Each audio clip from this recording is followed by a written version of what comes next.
以前的女生择偶标准，你找对象有什么标准吗？还用说吗？肯定要找一个对我好、责任心、有上进心、长得高、会穿搭，最重要的是还要长得帅啊，不然带出去多没面子。现在女生的择偶标准，听说最近有个男生追你啊，有照片吗？我看一下，他长得一般吧，而且还有点肩膀内扣啊。那你要不把他让给我吧？我还没处过肩膀内扣的男生呢。你好，叔，给我来份辣椒炒肉。这个是教师窗口，学生窗口在那边。叔，我就是老师啊。你当叔眼瞎，那招数好多年前就过时了。我真是，不信你看我的教师证。哎呦，还真是啊，小伙子，不好意思，你看着太像学生了。没事，我也经常来认错。兄弟，你牛啊，居然敢去教师窗口打饭。哦，还好吧。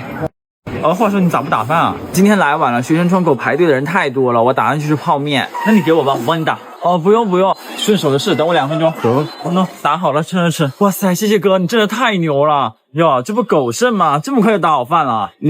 牛哥，我这也打好了，咱俩换一换吧。同学，你这吃剩的跟别人换不太好吧？我劝你别多管闲事啊，不然我连你一起告。没事的哥，反正我也打算吃泡面的。我们不惹事，但也不怕事。我倒是想看看你能拿我们怎么样。行，你们给我等着。哥，对不起，连累你了。没事，话说你咋这么怕他呀？他还是我们班的学霸，我们班主任比较偏袒他。你们班主任谁啊？叫李航，就是那个教数学那个李航吧？你也知道他？是，就是他俩在教室窗口打饭。学校不是有规定？哎，老张，老李，好久不见啊！你们认识啊？他是我大学同学。哦，大学同学，你俩同岁？和朋友如何正确的吃火锅？哎，小姐，你吃青菜不？不吃。哦，好的。哎，小姐，你吃西红柿不？不吃。哦，好的。那小姐，你吃西瓜不？不吃。哦，也不吃啊。哦，好，行。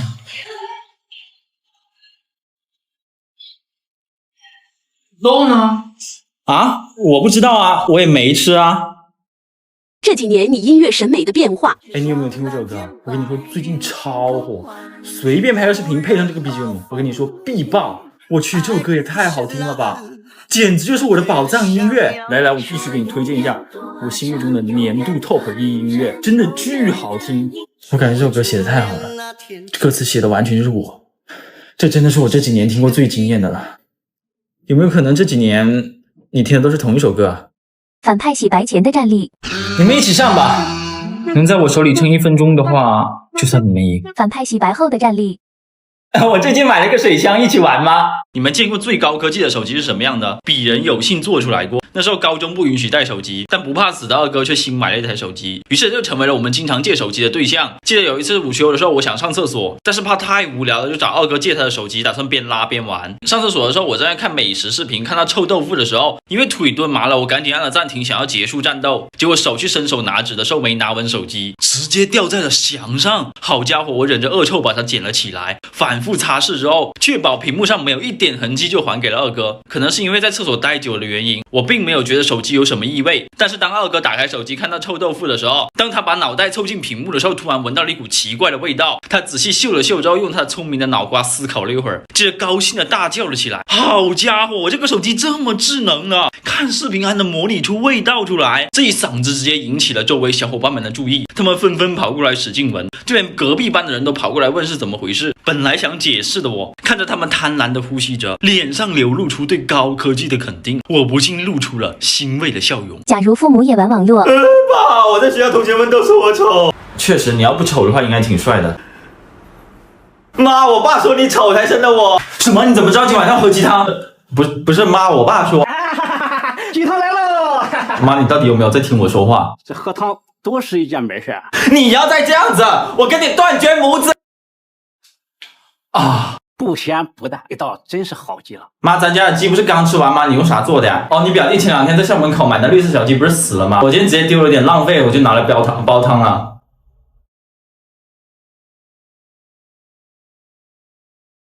初中班主任讲究1对1教学，为了提高差生的成绩，就把班上名列前茅的3好学生安排在差生边上，希望我们能够好好指导一下他们，相互交流，相互进步。不得不说，班主任这种教学模式的效果真的是立竿见影。不到1个月，我就从班上第1名沦落成一个2流学生。于是第2天，我还捧着一颗仙人球来到教室，打算养植物，培养情操。因为抽屉被小说杂志占满了，只好偷偷塞进了二哥抽屉里。同时，二哥最近迷恋上了画画，早上的时候还买了一把美工刀。到了教室之后，想看一下锋不锋利，刚好老师被我们旁边的同学叫了过来。老师当时弓着腰，面朝那个勤奋好学的同学，屁股对着二哥。这时一节线头吸引了二哥的注意力，向来有强迫症的他很想把老师裤子上的线头给割掉，于是他就握着美工刀悄悄靠近老师，刀尖已经碰到裤子了。二哥正准备展开工作，谁知道老师突然打了一个喷嚏，屁股就这样往后退了一下，刀尖就这样刺入了老师的屁股。见势不妙的二哥立马拔出了刀片，老师又一声大叫：“哦呦，别拔！”二哥愣了愣之后又给插了回去，顿时惨叫声传遍了学校的每个角落。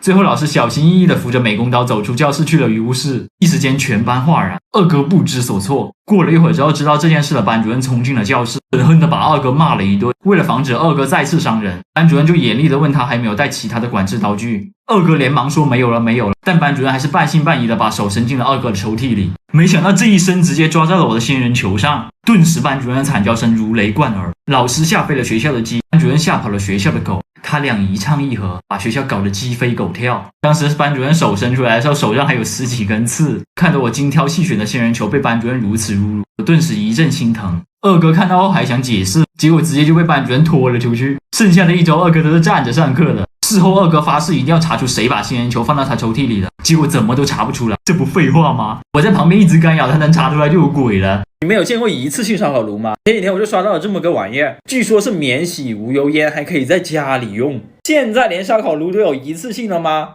其实不瞒大家啊，我平时手机也是用到没电就换新手机。这么一想，其实一次性烧烤炉也没什么嘛。废话少说，我已经买回来了。今天就让我们来看一下这一次性烧烤炉到底好不好用。顺便还买了50块钱的牛肉和羊肉，可以比比看我们做的有没有外面好吃。首先把清洗好的牛羊肉切块啊，真的没有刀工的我切起来贼费劲，切半天才切下来一块肉。2 hours later， 终于切完了，我的手都快要切废了。接着让我们把它们给串成串，串到一半之后，我发现这个签子好像有点不干净，不会是捡别人用过之后洗了之后又给我用吧？串完之后有点少，但是没关系，咱虽然少，但是咱的大呀。接着让我们调一份秘制烧烤料，真的烧烤好不好吃，全看你的烧烤料调的好不好。6岁的表弟就是吃了我的烧烤料之后，现在都不读幼儿园了，现在天天都在家里面调烧烤料，烧烤用了我的烧烤料，简直就叫一个妙。接下来让我们把木炭点燃就可以开烤了，是你敢信前面都没什么困难，结果这一步我打火机点烂了都点不着。果然这种东西还得看你燃气灶大哥。开烤了，抹点烧烤酱。你别说，这油烟就是小啊，这才是烧烤应该有的样子嘛。A few moments later， 下次谁再跟我说煤炭可以无油烟的，头给他打歪去。熏得我赶紧上网搜了一下有没有什么烧烤能无油烟的家电，还真有这样的家电，一个自动旋转电烤炉，你能够边烤边吃，而且还没有烟。想要自己在家做烧烤的，赶紧入手一个。现在京东家电5·1大促，领10亿换新补贴，至高优惠20%，换新你的生活，兄弟们赶紧去试试。兄弟们不好了，刚才烤着烤着我发现了一个大问题，下面直接给烧穿了，这也太危险了吧，我怎么跟房东交代啊？烤个烧烤被偷家了，我的天哪。话说回来，你们说这个烤桌子它会不会好吃啊？兄弟们，我好心痛啊，但是这个肉好像还烤得不错的样子哈，直冒油呢，你看都快凉了，要没时间悲痛了，让我们趁热尝尝看哈。